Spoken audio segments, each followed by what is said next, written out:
Hi, hi, hi. The Salk Institute of Biological Studies, their report starts talking about, most importantly, your circadian rhythm. So they say that there are kind of receptors in your eyes that actually can sense the light when the light is out and give signals to your body to decrease the production of melatonin, which is great for sleeping, and increase the production of adrenaline, cortisol, that is needed for you to get up in the morning and start performing and be active and agile and start your day. So, and at night, as it gets dark outside, the same receptors which are in the eyes actually tell your body to increase the production of melatonin so you can go to sleep and decrease the production of adrenaline and cortisol so that you become less and less active and you're ready to like wind down. And that's why the Salk Institute talks about eating a candlelight dinner is the worst idea ever. It's considered to be very romantic, but it's the worst idea ever. And the reason for that is it's late at night, it's dark, already the production of insulin even has decreased in your body. So there's not enough insulin to help digest that food. Plus, you're doing it in an even more darker environment and you're eating this whole meal. Your body is going to have a very difficult time actually digesting that meal. It's not going to be able to do it. So he says eat earlier in the morning, like in Urdu they say ke subah ka nashta karo badshah ki tarah, raat ka dera karo fakir ki tarah. That's where it comes from. So when you wake up in the morning, there's wisdom in all these cliches. I believe that. So when this happens, so then he's talking about time restricted eating that actually became intermittent fasting or intermittent eating, that you eat through this small window only. Now, going back to this original study that came out, here is a video by Dr. Asprey, and he's talking about what is this whole study about. He's saying 8-hour time restricted eating is actually linked to increase in heart disease. And he's saying that this has been approved by the American Heart Association, which is the same organization that put the heart on a box of Cheerios. Going back to Jason Fung, he talks repeatedly about his books that when these studies come out, pay attention to who is sponsoring these studies. If there is a study about Cheetos, is Cheetos healthy for you or Cheetos bad for you? And it's been sponsored by Cheetos. What do you think the results of the study are going to be? They're going to tell you Cheetos is good for you. It's not that bad if you just eat like 3. But they don't sell 3 in a bag. They sell 300. And once you've had one, it's hard to stop at 3. Yeah. Exactly. So, and then if people are, and the study doesn't even count for what people are eating throughout the other times. So if you're fasting for 24 hours a day, okay, you're doing, say, 1 meal a day fasting. You only eat 1 meal a day. And in that one meal, you're eating 5 donuts. Ew. What is it going to do? Nothing good. So the American Heart Association, if you go onto the American Heart Association and you look up the recipes over there, they will have recipes such as bacon wrapped shrimp. Now, I don't eat bacon, but I'm just saying, but everybody knows bacon is so bad for your health because it's so high on the fats and the cholesterol and stuff. They have this recipe on the American Heart Association's website. I see. Okay. So this is the same American Heart Association that has given you all the saturated fats, the seed oils. It has given you high fructose corn syrup. They have approved all these products. And now finally, all of a sudden, they come out with a study that intermittent fasting is bad for you. Why do you think they did that? Why is the standard American diet SAD, which is actually very sad, why is it making America one of the fattest countries in the world? All of a sudden, American Heart Association has woken up and they say, oh, ab to hum sahi karenge. Now, yeah, intermittent fasting is bad for you, but bacon wrapped shrimp is great for you. And those Cheerios as well. Yeah, you know what Cheerios is. Even a kid knows how bad is Cheerios for you. They have a heart on Cheerios. So these people are not trustworthy. But consult your doctor. Most importantly, look at your biomarkers. It's very important to keep getting tested, to keep weighing yourself, to keep doing the DEXA scans, seeing your fat going down, your visceral fat, your body mass, getting your blood pressure checked, going through like regular checkups, and keep tweaking your lifestyle and see what works for you, because for everybody it is different. So Wow. a lot of people sent me that because I fast. A lot of people, even Guli sent that to me as well. She says, "Ye dekho, tum fasting करती हो, 48-hour fasting करती हो, ये देखो fasting से क्या होता है." It's like, who has underwritten the study? Look at that.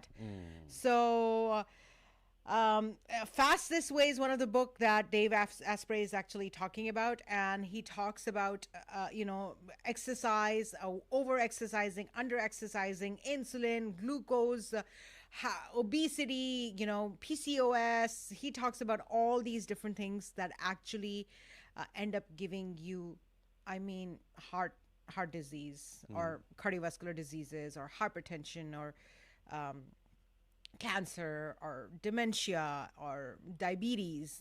All these diseases, the four horsemen, all these diseases, Shehzad, have to do with eating processed food and eating a lot of food. Yeah. Processed food is worse than eating a lot of food.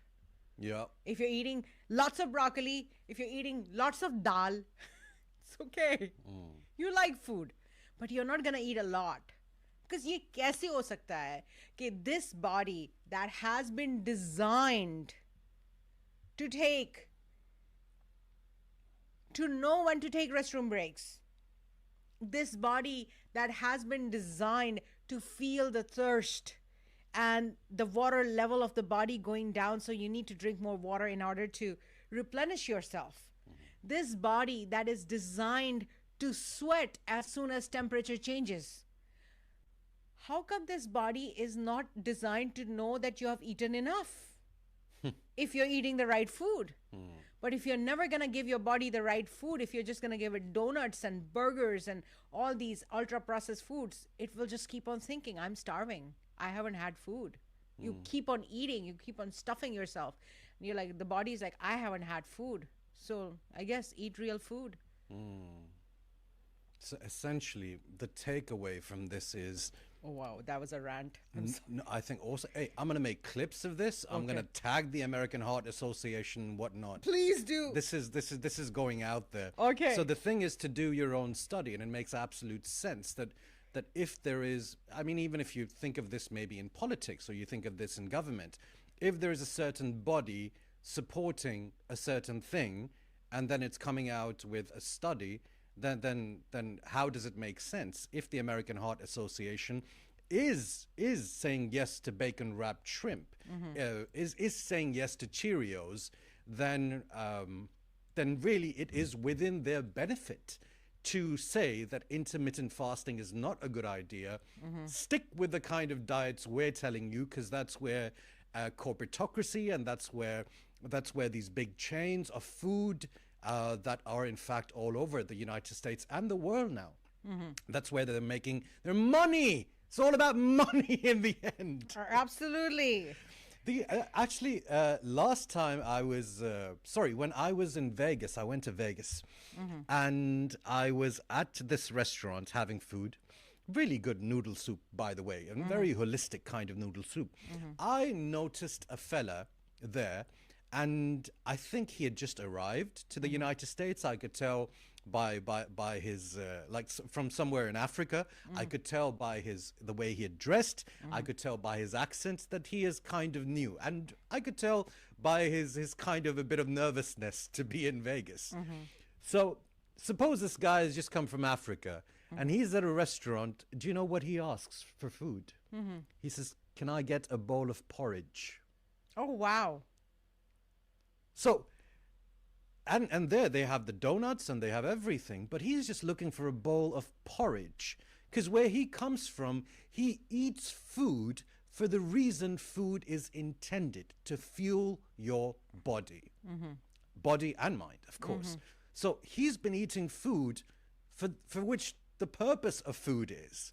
Whereas we, with the SAD diet, the standard American diet, are eating food with our eyes rather than eating food for what we need food for. Right. So, yeah, it was just like, I was like, wow, you know, there is wisdom in this guy just coming up here. He's got fried chicken, he's got this, he asks for porridge. I was like, good on you, man. Yeah. Go for it. Yeah. I think it's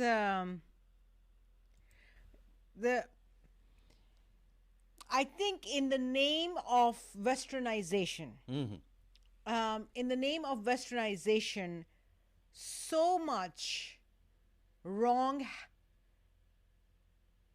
parents have done to their kids.